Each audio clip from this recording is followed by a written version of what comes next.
భద్రాచలంలో గోవుల అక్రమ రవాణా, బలవంతపు వసూళ్లు, ప్రజలను బెదిరిస్తున్న ఘటనలపై సమగ్ర దర్యాప్తు జరిపి కఠిన చర్యలు తీసుకోవాలని బీజేపీ ఎస్టీ మోర్చా రాష్ట్ర ప్రధాన కార్యదర్శి కుంజా సంతోష్ పోలీసులను కోరారు. ఈ మేరకు డీఎస్పీ అరుణ్ కుమార్, సీఐ నాగరాజులకు ఫిర్యాదు చేశారు. ఈ సందర్భంగా సంతోష్ మాట్లాడుతూ భద్రాచలం శ్రీ సీతారామచంద్ర స్వామి వారి పవిత్ర క్షేత్రమని, ఇలాంటి ప్రాంతంలో గోవుల అక్రమ రవాణా, ప్రజలను భయభ్రాంతులకు గురిచేస్తూ బలవంతపు వసూళ్లకు పాల్పడుతున్నారనే ఆరోపణలపై ప్రజల్లో తీవ్ర ఆందోళన నెలకొందని చెప్పారు. అక్రమ రవాణా, గోమాత అనేది హిందూ సంస్కృతికి నిదర్శనం. మనం దేవుళ్లాగా హిందూ ధర్మం కాపాడే 4 కాళ్ళతో నడిచే హిందూ ధర్మంలాగా మనం భావిస్తాం. అలాంటిది ఇవాళ చెర్ల నుంచి గోమాతల అక్రమ రవాణా, గోవధ జరగడం ఇలాంటివన్నీ జరుగుతున్నాయి. ఇలాంటి విషయాల్లో ముఖ్యంగా పోలీసులు వారి పాత్ర వాళ్ళు బాగానే వహిస్తున్నారు. కానీ మెయిన్ ప్రాబ్లం ఎక్కడైతుందంటే మీడియా అనేది ప్రజాస్వామ్యంలో 4వ స్తంభం.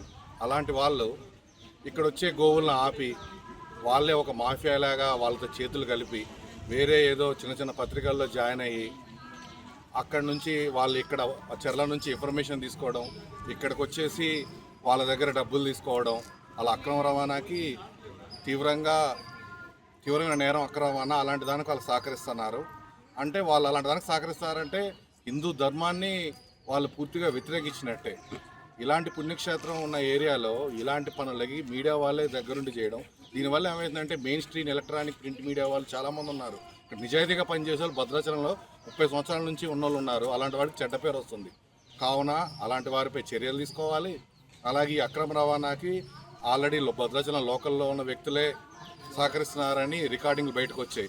అలాంటి వాళ్ళని కూడా పట్టుకోవాలి. ఇలాంటి విషయంపై కఠిన చర్యలు చేపట్టి మెయిన్ స్ట్రీమ్ మీడియాని కాపాడాలి.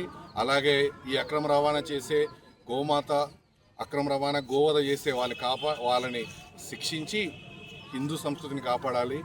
అలాగే మన నిజమైన గోరక్షకులకి వాళ్ళకు కూడా పూర్తిగా మన న్యాయ వ్యవస్థ సపోర్ట్ చేయాలి. అలాగే ఈ భద్రాచలం బ్రిడ్జ్ ఏరియాలో పికెటింగ్ ఉండేది ఇంతకుముందు, ఇప్పుడు దాన్ని ఖచ్చితంగా కట్టుదిట్టం చేయాలి.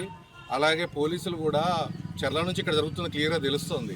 సో దీని విషయాల్లో కొంచెం ఇంటెలిజెన్స్ వ్యవస్థని బాగుపరిచి ఎవరు చేస్తున్నారు ఏంటని చెప్పి ముందు ఎక్కడ జరుగుతుందో దాని మూలాన్ని దెబ్బ కొడితే ఈజీగా ఈ విషయాల్లో అడ్డుకట్టేయచ్చు. సో ఇవన్నీ జరగాలని మనస్ఫూర్తిగా కోరుకుంటూ భద్రాచలం భారతీయ జనతా పార్టీ తరఫున మీరందరూ ఈ విషయంలో పూర్తిగా సహకరిస్తారని మనస్ఫూర్తిగా కోరుకుంటున్నాం. Thank you.